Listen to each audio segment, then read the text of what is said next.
So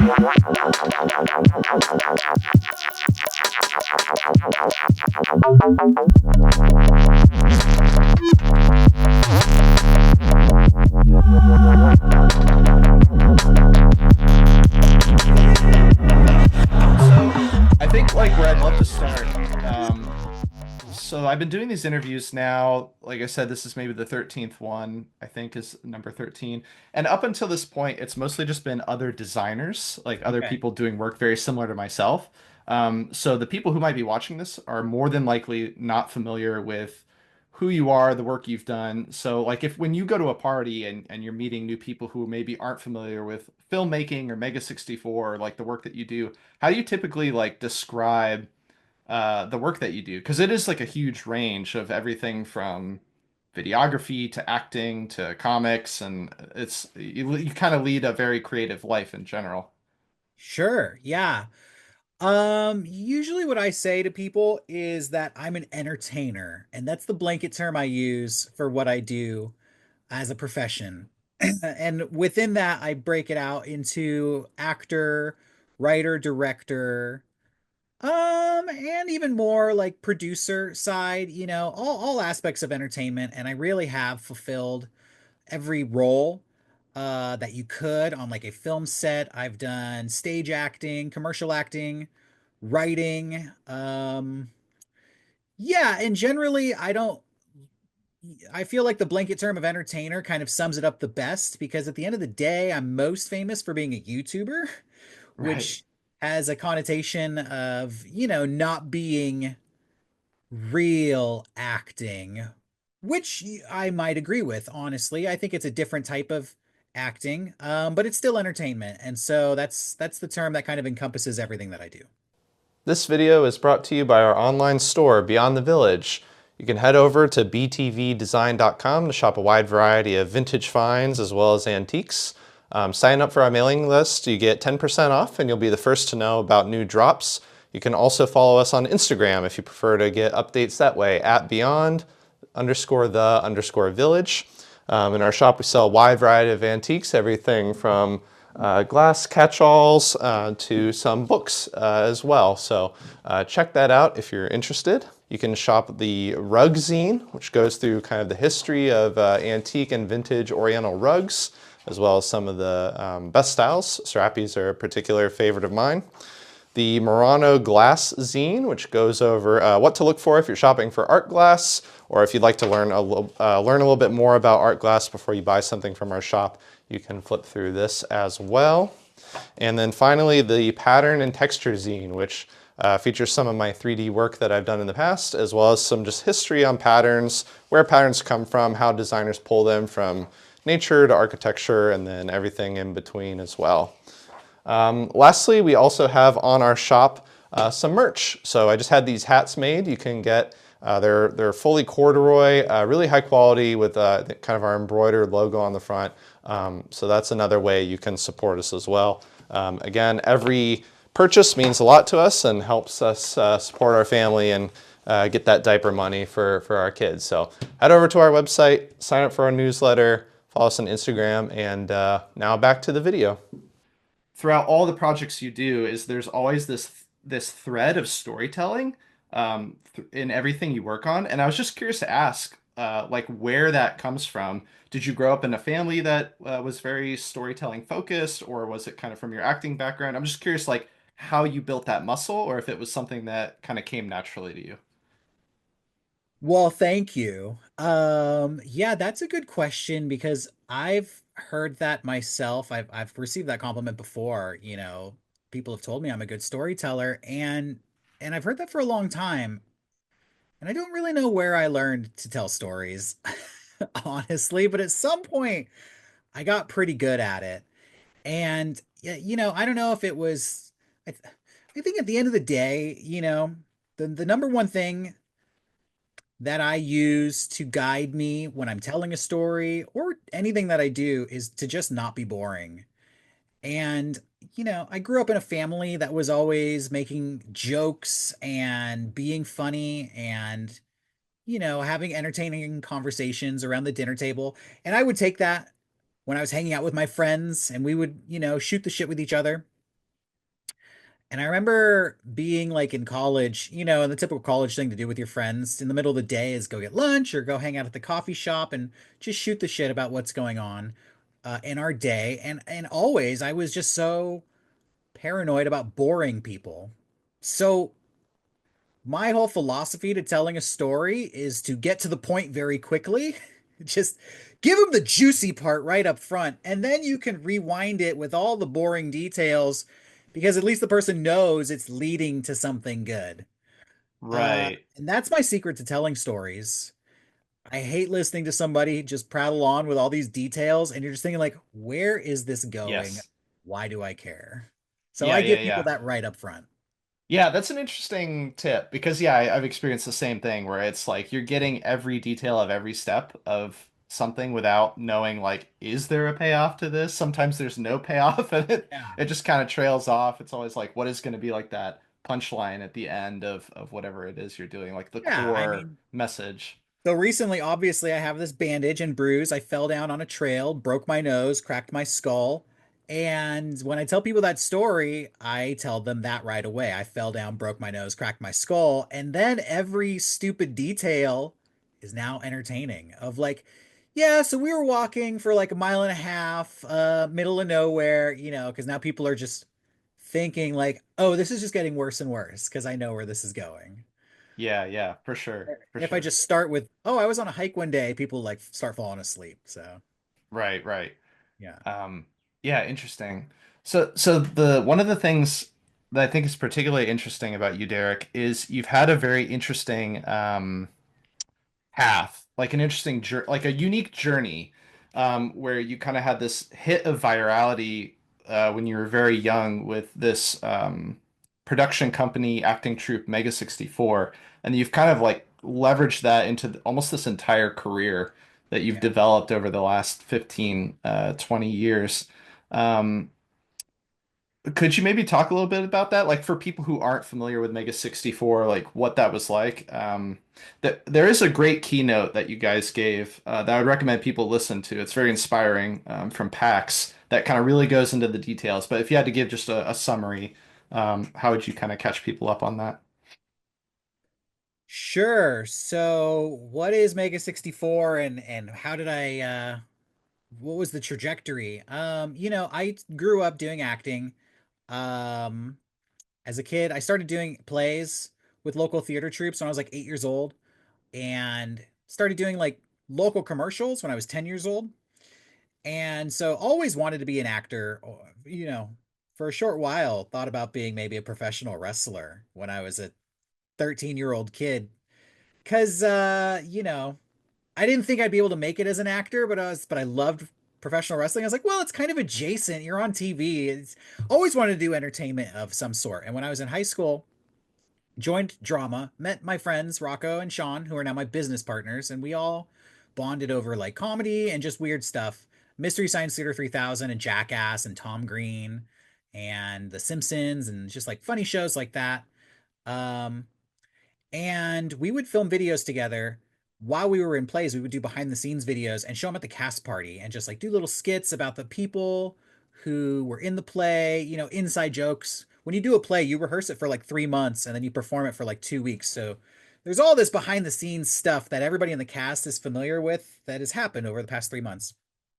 And we would do that for a couple of years, and they were about to graduate, and we wanted to continue like making videos and being funny, and we thought, why don't we do a public access TV show, and it'll be all of these things we love. It'll be a mad scientist is testing these guys like Mystery Science Theater 3000.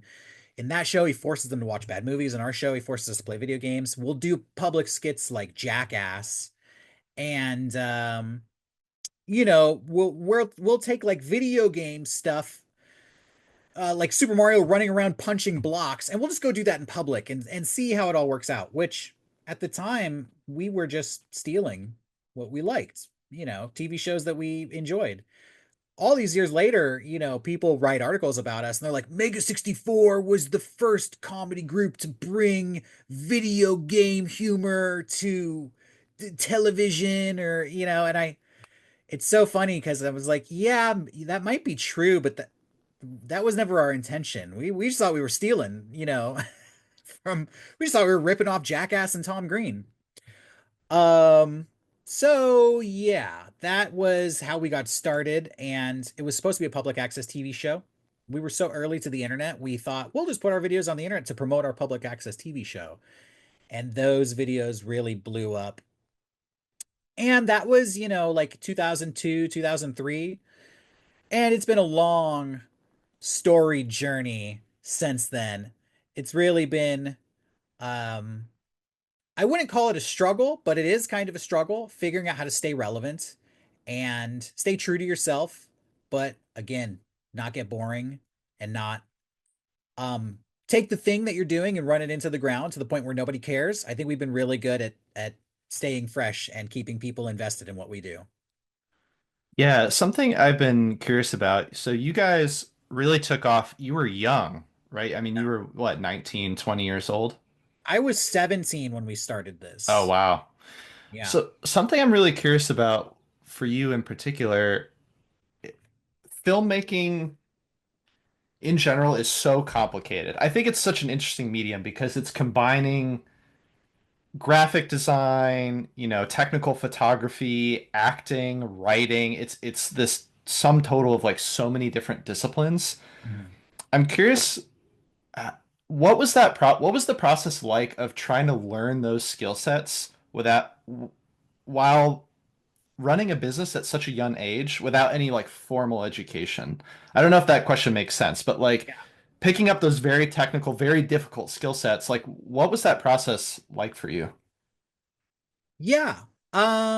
I think a lot of people overcomplicate filmmaking. Mhm. I think a lot of people overcomplicate a lot of things that they want to do and they get in their head about I'm not good enough to do this and they stress about it and it honestly gets in the way. So for us, we just kept it simple and there are so many different aspects to it and we just took it one piece at a time, right? So we Yeah, started in theater. So we just started with doing skits and being funny and making each other laugh and making our friends laugh and just doing right. characters. Just It kind of started with keeping that. it to like the performance. Exactly. Yeah, And then we started recording that stuff um for our behind the scenes videos for the plays. So then we, got a little shitty camera and we had the equipment we used was so bad. This was like 2002. It was like a $300 camera from a discount store. Um and Rocco, when I met him, he was making videos on his own, but he would film it to a tape and put it into a VCR and have two VCRs and like hit play on one VCR and yep. hit record on the other. And that's how he was editing. And I had learned how to edit on a computer back in 2001. So I was like, why don't we put this into a computer and like clip this up? So that's how we came together and started just like making videos. Um, but the videos were not technically well made, but the acting, the core, was there. And I always tell people at the end of the day, it's really about like, it's about the performance. It's about like the core nugget that's entertaining. It's not really about like the quality of the camera or the quality of the lighting. If you look at viral videos, so many viral videos are hits even though they're filmed on a cell phone. You can film a video in a cell phone in the backseat of a car with your friend and that could be a more viral popular video than some huge television production because, it's about capturing lightning in a bottle, essentially. It's about honing in on the most minuscule nugget of gold, and then you build everything around that. And I think a lot of people fail because they come at it from the outside working in, where it's like, I need it to look technically good. I need to have the right Mm, equipment. I need to have the right training. I need to have validation. We watch so many movies these days that look awesome on a technical level. They're beautiful, CGI is amazing, $100 million movie, and the movie just sucks. Why? Because at its core, there's just nothing really entertaining there. And we've always just come from the inside out of focusing on something that is just inherently entertaining, and then we build around that. So We did our first DVD when we were like 18 years old. And if you go back and watch that, it looks like crap. Filmed on a crappy camera. Home Depot lighting sucks. We didn't have a tripod. We would set the camera on a step stool. Like it looks like crap, but it's still entertaining. And then we did a second DVD and it was like, well, let's get some nice equipment. And so it leveled up a little bit. And then we did a third one and it was like, well, why don't we get some like dollies and some like fancy lights and try to make it a little bit more cinematic? And that one got a little bit better. And then by the time we did our fourth one, that's when it was like, well, why don't we learn how to do special effects in the computer, After Effects and things like that. So every new DVD volume that we would put out would be like another year of film school. I almost compare it to like Harry Potter, where he has to go to Hogwarts for 7 years, and every year he learns a different type of magic, right? And so I would tell people, I'm like level 5, I'm like year 5 at Hogwarts, not quite year 7, but that's how I would like track our progress. Yeah, I think that's such good advice. Yeah, I really like the nugget as well of starting with behind the scenes because it almost removes all of those stakes. It's like, hey, all I'm gonna do is like showcase this process or like it's you're just kind of like documenting what's already happening and it re immediately removes like all of these technical requirements that you'd have in like a more in-depth production. But yeah, I think it's that thing of like it's better to make something that's rough than nothing. And it's Yeah. like I'm running into this right now. I'm trying to edit like a bunch of stuff I shot in Premiere and I've never used Premiere before and it's just like a slog. It's like every single thing. It's like I know what I need to do. Go Google it, search for a tutorial, work through the tutorial, go back, apply it to the video and it's like I'd probably be better off if I just like reduce the scope, cut something together super quick and rough and just got it out the door and then moved on to the next thing, which is kind of like what you guys have done. Yeah, it's Um, hard the older you get too, because there's this pressure in life and in society to, become an adult and take yourself more seriously. And you kind of lose this childlike innocence. And so you're like, well, shit, I'm a certain age. If I put this thing out and it looks like crap, people are going to think I'm a jackass. They're going to think I'm ridiculous. Nobody's going to take me seriously. So I was lucky that we started and I was 17 and I was a jackass and nobody was taking me seriously anyways, so I had basically had nothing to lose. I really think that's the advantage of youth and getting started when you're young is like you don't care. You don't think anybody's going to watch what you're making anyways, and you're not taking yourself seriously. So when people praise it, it's like, "Oh, that's surprising." Um as adults, as we get older, it's hard to maintain that childlike innocence. As a creative person, I think it's important to like nurture that. Um, yeah, for sure. Sometimes, I'll try to make stuff sometimes it's purposely bad because it's allows you to be exploratory. Um, it takes the pressure off of having to be perfect or good, and you get to discover new things and level up skills that you otherwise wouldn't. Yeah, that's interesting. So one of the things I wanted to ask you about, maybe this is a good segue, is in addition to all this work you do with your full-time job at Mega 64, you also take on a large amount of personal projects over the years. So you've done music videos, you've done comic books, you've kind of done a lot of other things. I was just curious, like what kind of motivated you to start doing that? Because it's never an easy task, like putting in a full 8 to 10 hours, or if you're at a small business, you're probably doing more than that, and then also going off and kind of doing your own work.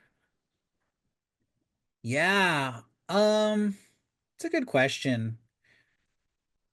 What does spark that? I don't know. I take on so many projects and I don't know why I do. I get really antsy. I just love creating stuff.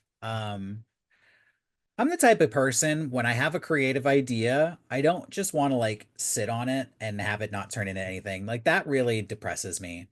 Um that's the saddest scenario in the world to me is somebody just has a desire to do something and they just don't do it for whatever reason. Everybody has their own reason. And I hate being at like a party or something, and some guy's like, "Oh, I have an idea for a movie," and he starts telling it to you. My advice that happens to me a lot, And I always tell people like politely, I go, you know what? You should make that. Oh no, I'm not gonna do it. Well, then why are you telling me about it? If you're not gonna do it, like go do it. Go, did you come up with an idea for a movie so you could tell people about it at a party, or do you want to go do it? Part of the reason I take on so many projects is because I like to socialize with creative people. Sometimes I feel antisocial, but if you put me in the right room with the right type of person, an artistic person, a creative person, I like to have those conversations. And it just naturally turns into talking about ideas and projects. And I like to say yes. I like to help people. I really like to help people achieve their creative goals and endeavors. If I can help, I will. So if I'm talking to a person and they're in a band, I'm a filmmaker. Like, let's do a music video. Let's figure it out. If I'm talking to a person and they're an artist, hey, I have Mega 64. We do merch all the time. Can we work together? Can we like hire you, commission you to do a shirt? Um, I got really into comic books and had a friend who was a really super talented illustrator, and we kind of developed the concept for my comic book. And we pursued it for a little while and it like fell through. Ultimately, I think we did like one issue, one it's an anthology of short stories. We did one short story and then after that it all kind of like fell apart. We moved on and I just shelved the idea. And maybe like 9 years later, a Mega 64 fan reached out to me and was like, I'm a comic book producer. I heard you talk about this comic you wanted to do. Can we, would you like to do that? Would you like to talk about producing that? So it was an opportunity that fell into my lap. I had to say yes after however many years, 7, 8, 9 years of that idea just sitting on the shelf. It finally got its day in the sun. That was a lesson for me too, which is like timing really is a big part of every creative thing you do. Um, that idea, I had it 7 years too early, or however long it sat on the shelf. I had to wait until somebody, and this guy, my partner, gone on this comic book, he's much younger than me. He's like 10 years younger than me. So he was probably a teenager when I originally came up with the idea. Now he's in his late 20s, but just had to wait for the right person to come along. And then it was the right time to do that creative idea. That's cool. I'm really curious to ask if you're willing to deep dive on your comic. So Sure. I love comics. I think comics are such an underappreciated art form because you can do it's like a story, it's almost like writing, where it's the story vehicle for storytelling where you can do anything. If you have a pencil and a piece of paper, you can tell us whatever story you want and you can put it in people's hands. And so many other, especially as like things are more digital now, I feel like crafting stories or is kind of a little bit less accessible. You need a camera, or you need a phone or a piece of equipment or editing, but comics are so sort of pure. Um, so I was just wondering, like, what was that experience like for you developing a comic for the first time? I 100% agree with you. Like, I love comics. I read Scott McCloud's Making Comics, Yep. which made me fall in love with the medium even more. When I was a kid, I always wanted to be in comics and I could never figure out how to do it.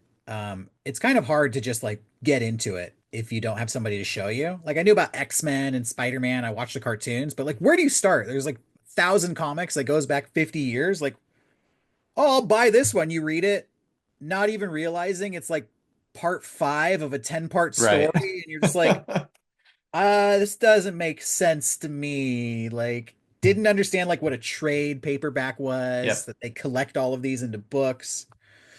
Wasn't until I was like in my 20s that I kind of discovered comics because I had a friend who was like, "Oh man, Frank Miller, Batman year Batman year zero, Batman year one."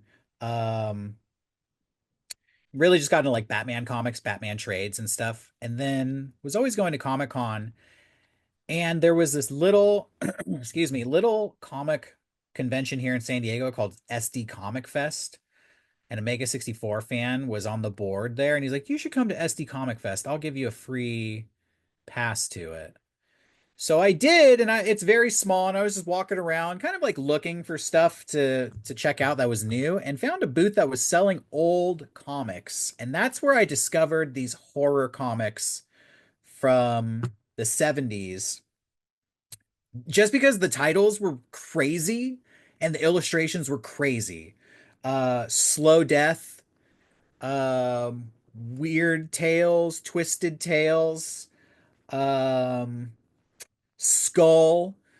They just seemed like so cool to me, so punk rock. I kind of became obsessed with them. Yeah, it's that That's where whole the like idea. underground comics movement from like the 70s with like Robert Exactly. Crumb and Yes. all those folks, right? Yeah. Yeah. Greg Irons, Vaughn Bodie, um, all those guys. Exactly. The underground comics movement. It blew my mind.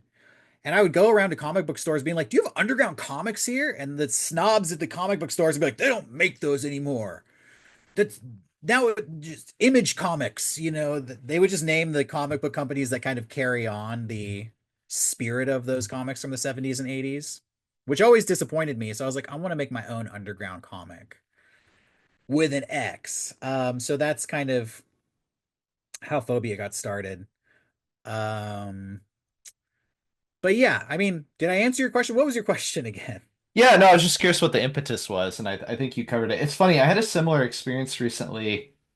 There's a convention near here called IC3.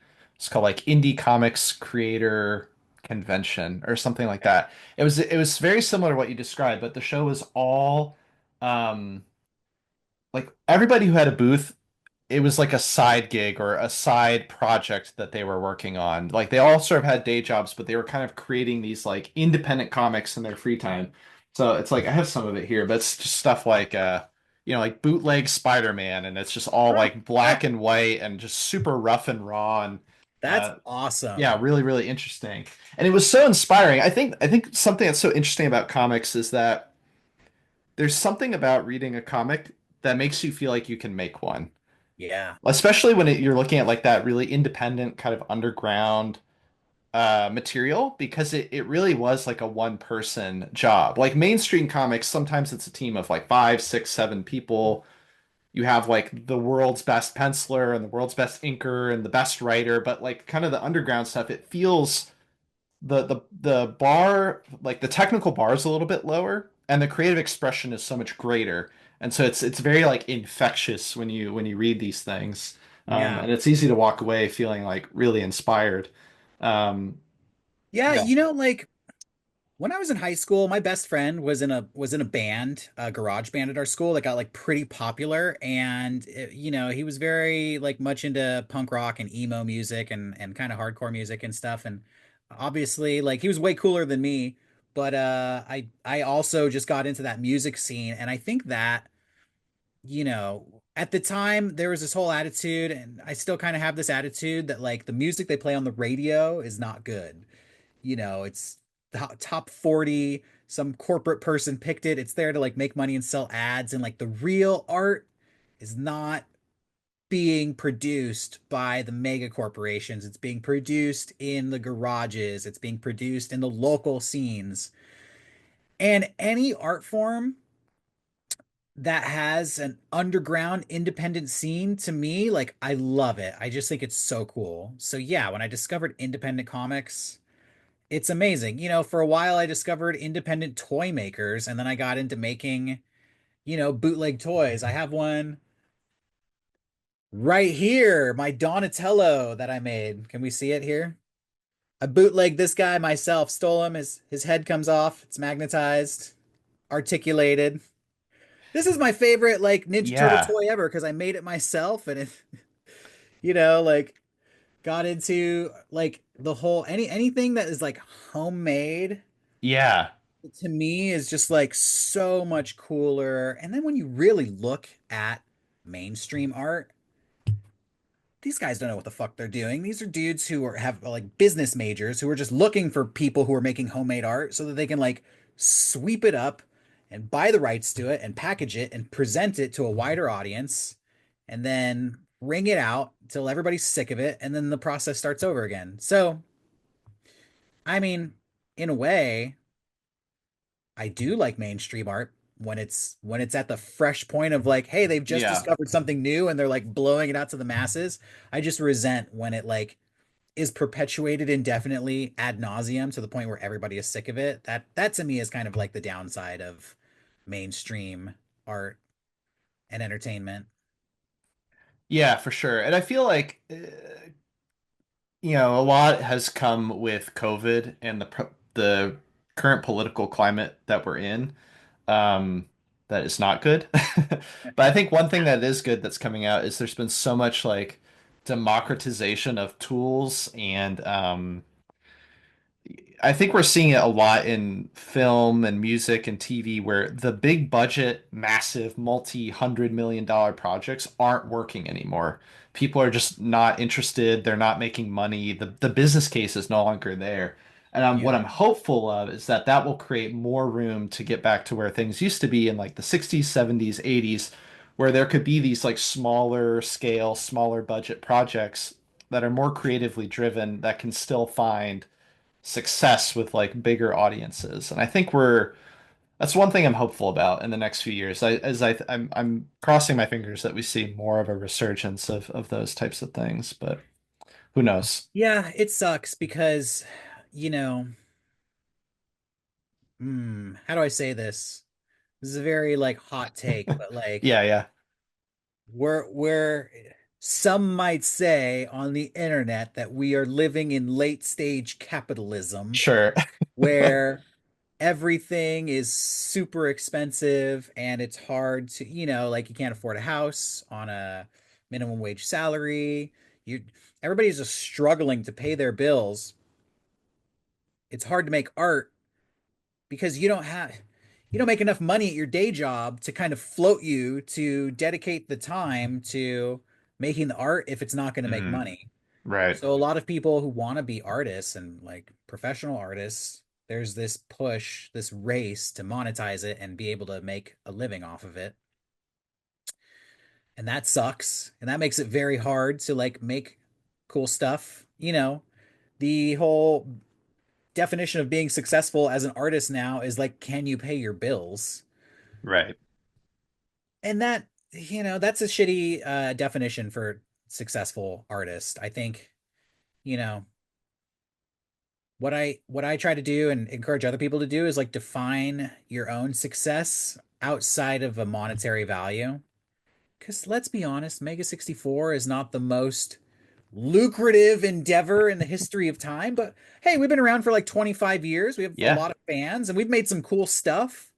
And that to me is the definition of success, like the longevity, the passion I see people have when I meet people who've been fans since they were like 10 years old and now they're in their 30s. And, to have somebody say, like, you changed my life with your stupid videos, like, Right.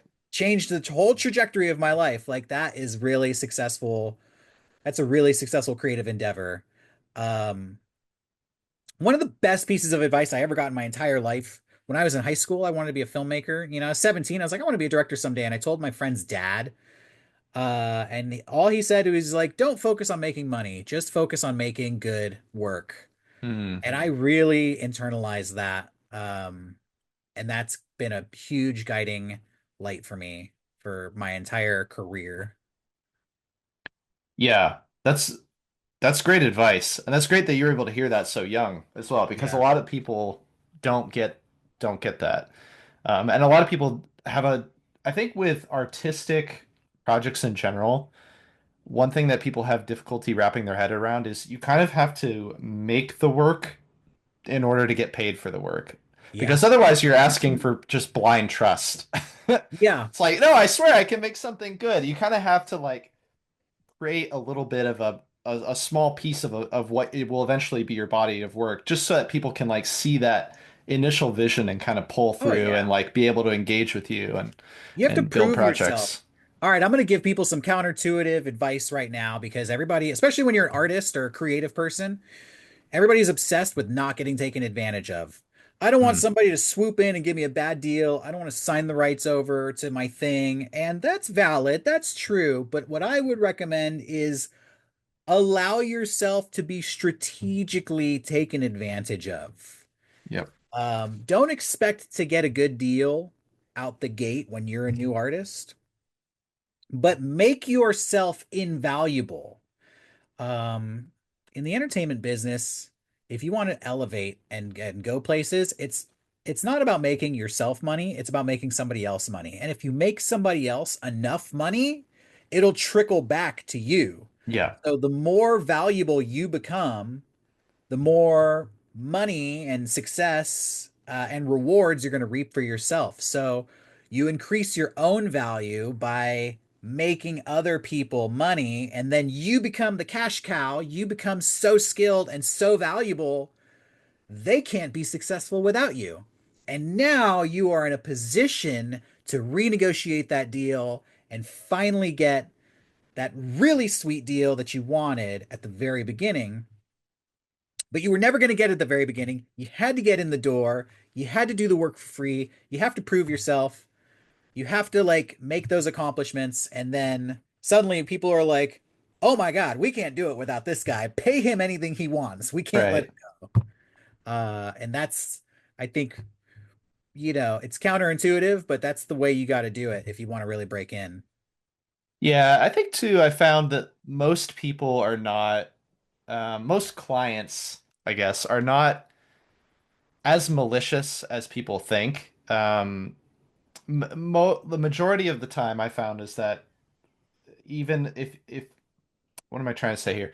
If you can punch through that free work that you're giving through upfront, the majority of people will not just continue to allow you to do that. They will pay you eventually. Yeah. Like nobody's gonna just no. There are people out there that are like that, but most people are not such assholes that they're just going to like be super predatory and take advantage of you consistently at every turn and every corner.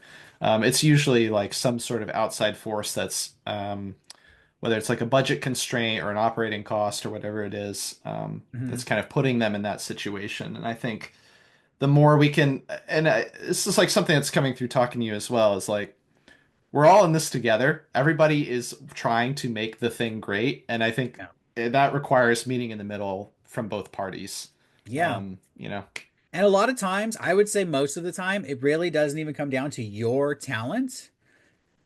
I think maybe this is true in every industry and every business. It is not necessarily how skillful you are, it's about the relationships that you build.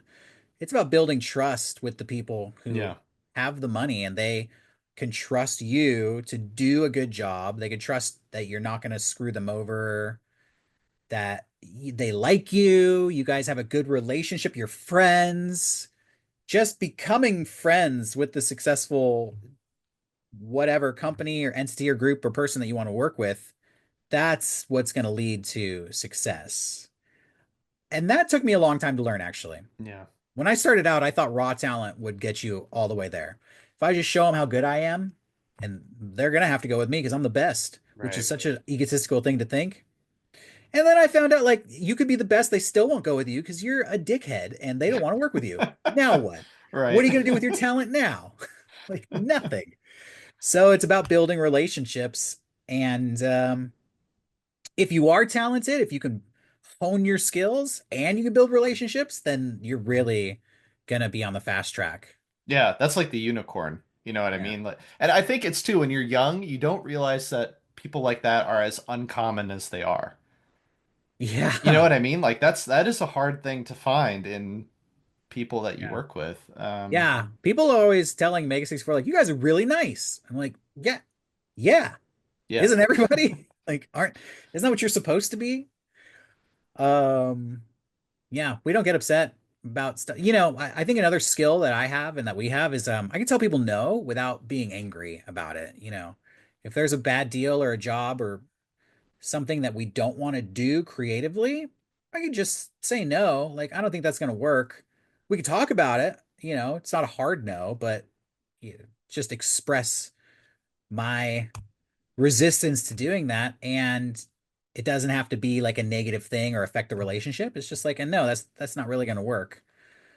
Maybe if you pay me more, we can make that happen. We can have those conversations. But a lot of people just go straight to outrage when they have to tell somebody no. They kind of like come at it very aggressively. And I'm like, Yeah. whoa, slow down. Yeah. It's like I try to give no's with yeses. you know, Yeah. like okay, no to this, but yes to this other thing that I'm suggesting or whatever it is.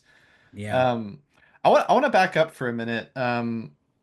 There's a question I really wanted to ask you about your work in particular. Like I have your website up here on the second screen. Okay. Something I noticed is that everything you work on or everything you kind of do with your personal work, it's very like visually impactful. It's very graphic, I've noticed. And I don't mean in like a horrific sense. I mean in terms Hmm. of like a design sense.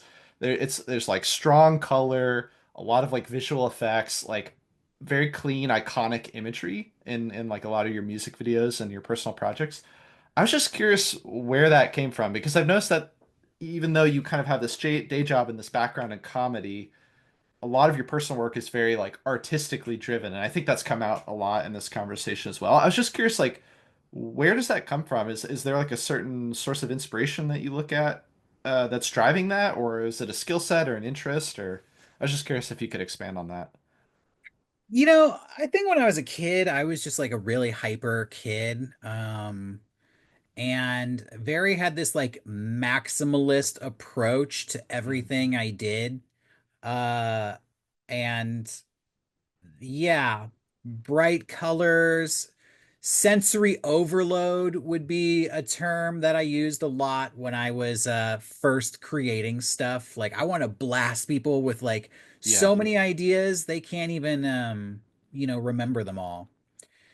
I think as I get older, learning to pull that back has made me a stronger creative person. But I do think that's part of the magic.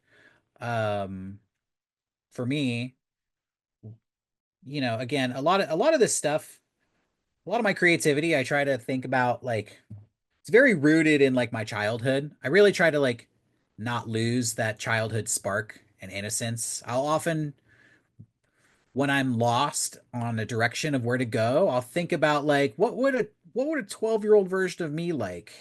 I've spent so much time thinking about this. A 12-year-old in a way is the perfect fan because 12-year-olds, eighth graders, they just so desperately want to be accepted. It's like a special age. They just want to find their thing. They just want to be cool.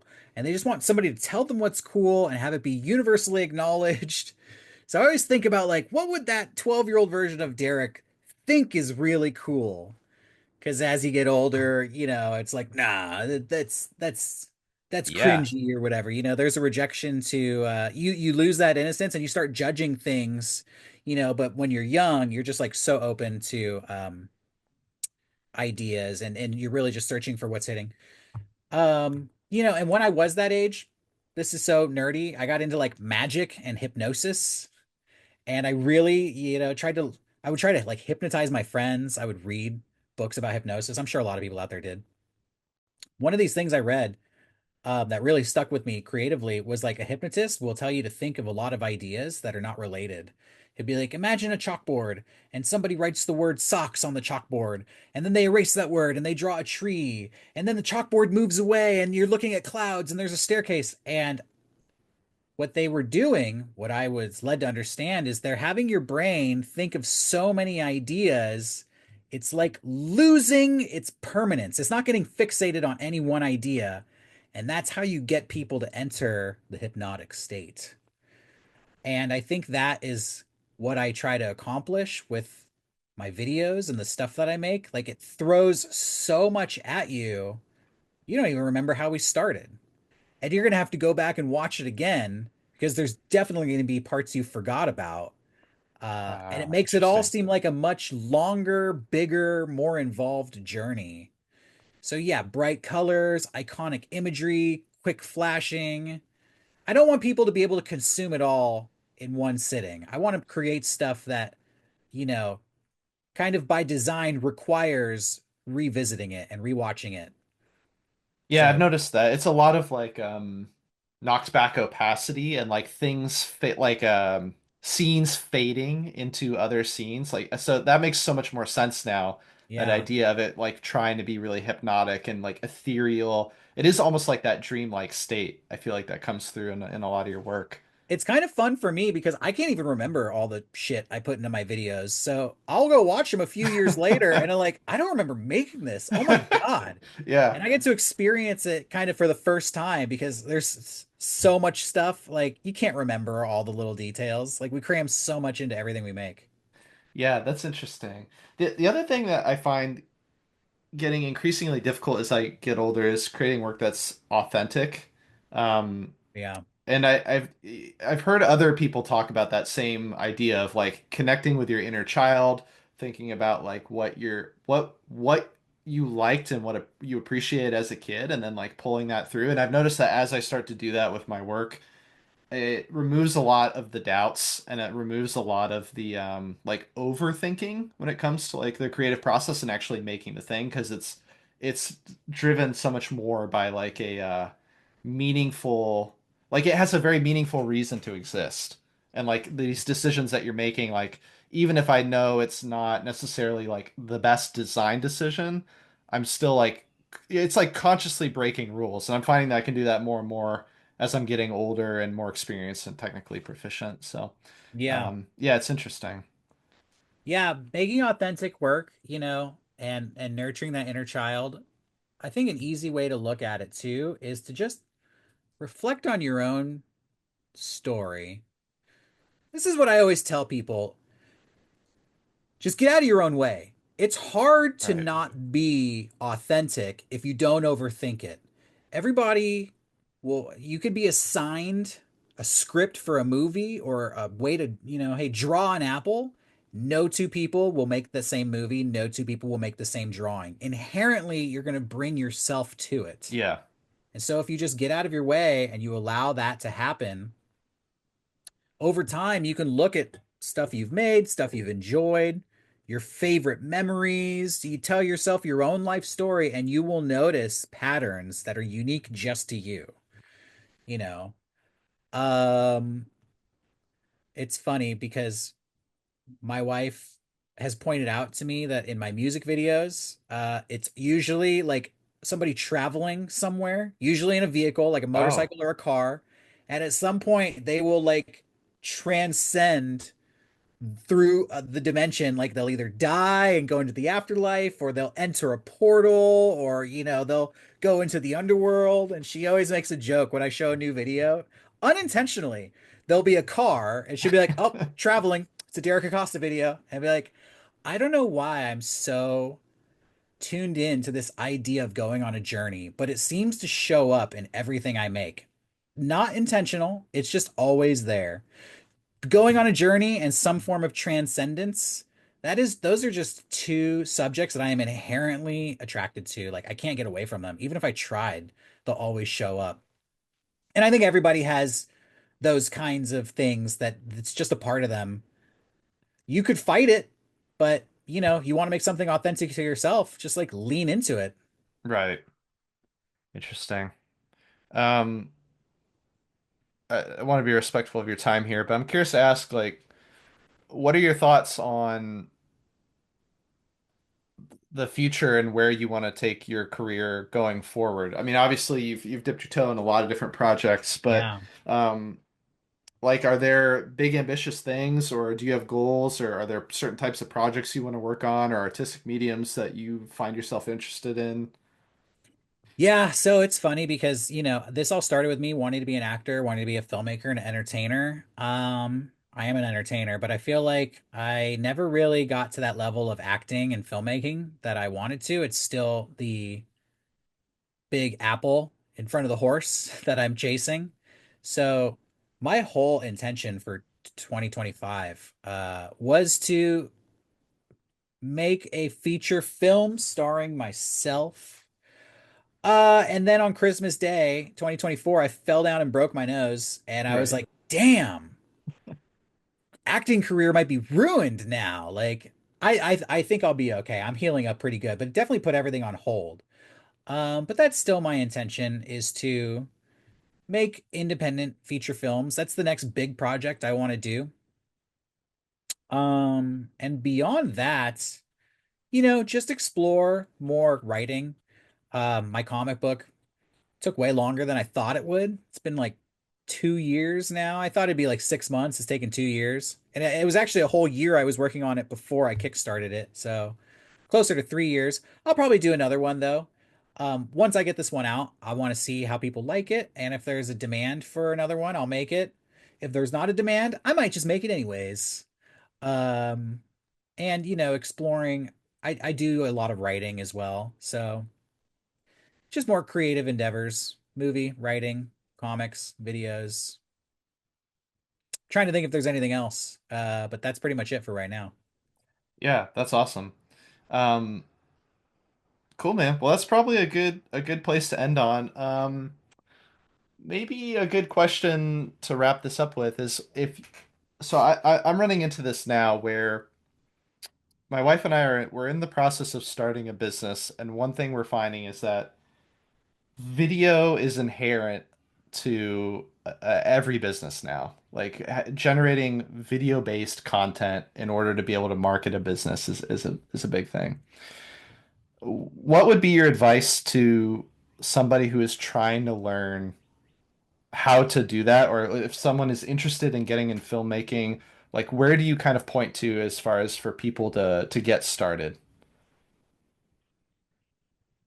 If you want to get started making video, I would say, you know, recreate something you like.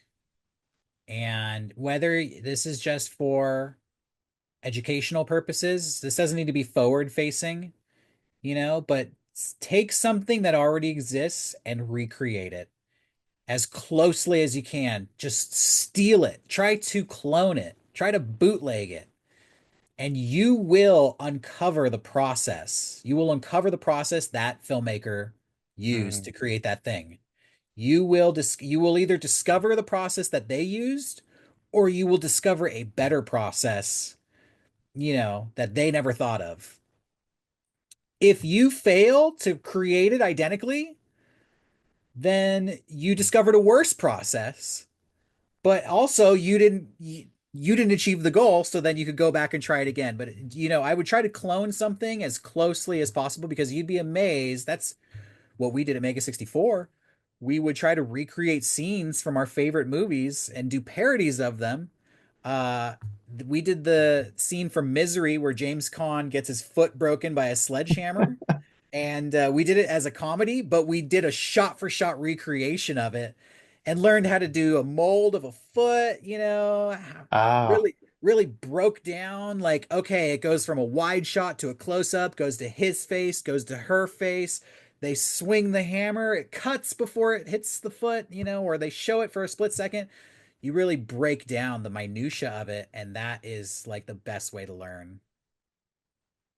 yeah, that's great advice. I think it's easy with artistic work to thumb for people to kind of thumb their nose or put up these invisible barriers around I don't want to say like copying, but just like imitating work. And I think Yeah. what you touched on is the reality, which is that you're going to, when you imitate work, you inherently have to like deconstruct it.